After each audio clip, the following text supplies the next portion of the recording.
Grouping or aggregation is a very useful technique in the exploratory data analysis phase. And in your data science journey, you will be using it day in, day out to extract some key information from the data. Grouping means group together rows or observations based on your variable of choice. Let's take our passengers example once again. So we have age information for 10 passengers. So we know in this list we have few male passengers and few female passengers. Suppose you want to know the average age of male passengers and the average age of female passengers. So what you will do? You will simply group the passengers based on their gender information. Let's name this group as female group and male group. And once you have these two groups, you can calculate the average age for each of the group. So we are doing a couple of things here. First of all, we are grouping our observations based on some variable, which in this case is the gender information.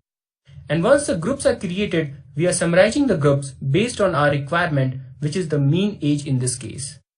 You could have performed other summarization as well, such as median age per group, or it could be simply the number of observations or count per group. Also, here we have made our groups based on one single variable, that is the gender information, but you can make groups using more than one variable as well. So for example, suppose other than the age value, you also have the information about the passenger class in which these 10 passengers are traveling, and you may want to group together not only based on the gender, but also based on the passenger class. Then you can do that as well. So you can have 6 groups because you have 2 gender categories and 3 passenger class categories. And then you can extract your desired summary information for each of the group. So now we have understood what exactly a grouping or aggregation is. Let's see it in action in the next clip. In this clip, you will learn to perform grouping and aggregation using pandas. Here we are in the Jupyter Notebook. Well, in order to perform grouping, you can use the group by function available in the pandas. So inside the group by function, you can pass the variable that you want to use for grouping.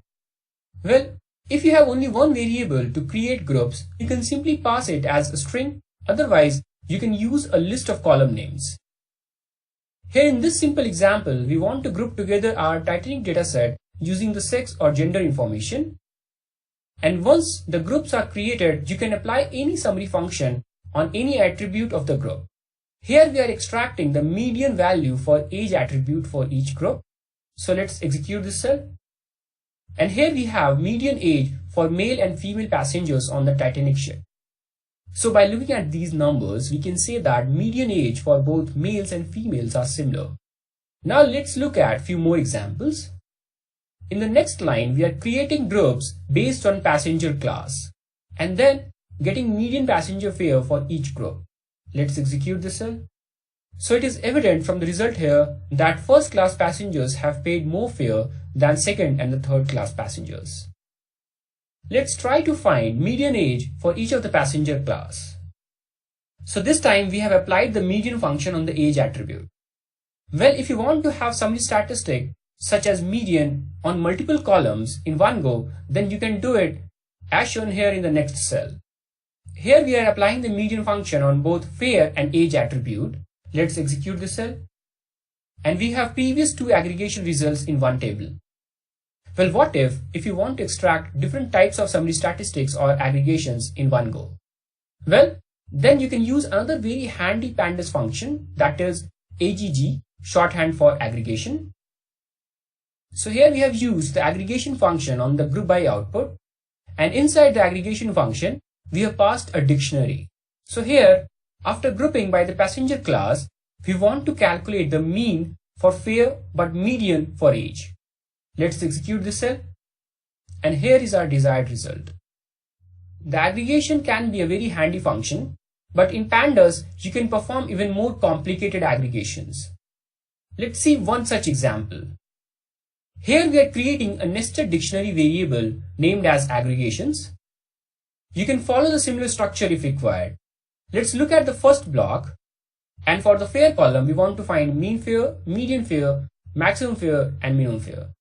Also, I have shown the use of a numpy function to demonstrate that you can use the numpy function as well in the aggregations. The next block is for age attribute. So for age, we want to calculate median age, minimum age, maximum age, and range of age.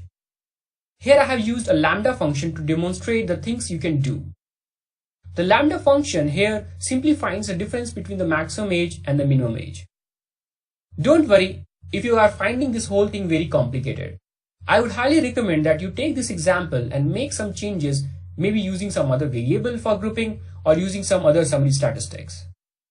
So coming back to the problem at hand, let's create our dictionary by running the cell.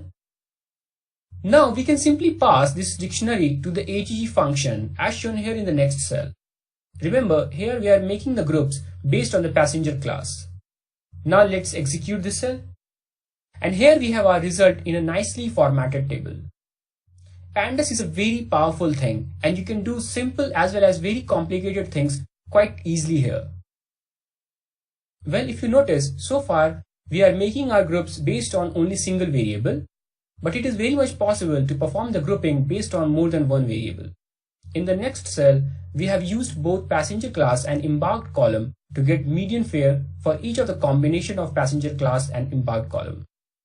And here we have used list of column names in the group by function. Let's execute the cell. And here we have our result. So for each of the passenger class and for each of the embarked column for the respective passenger class, we have median passenger fare. Grouping can be a very handy tool to get some crucial information from data. In the next clip, we will talk about another very useful EDA technique, that is crosstab.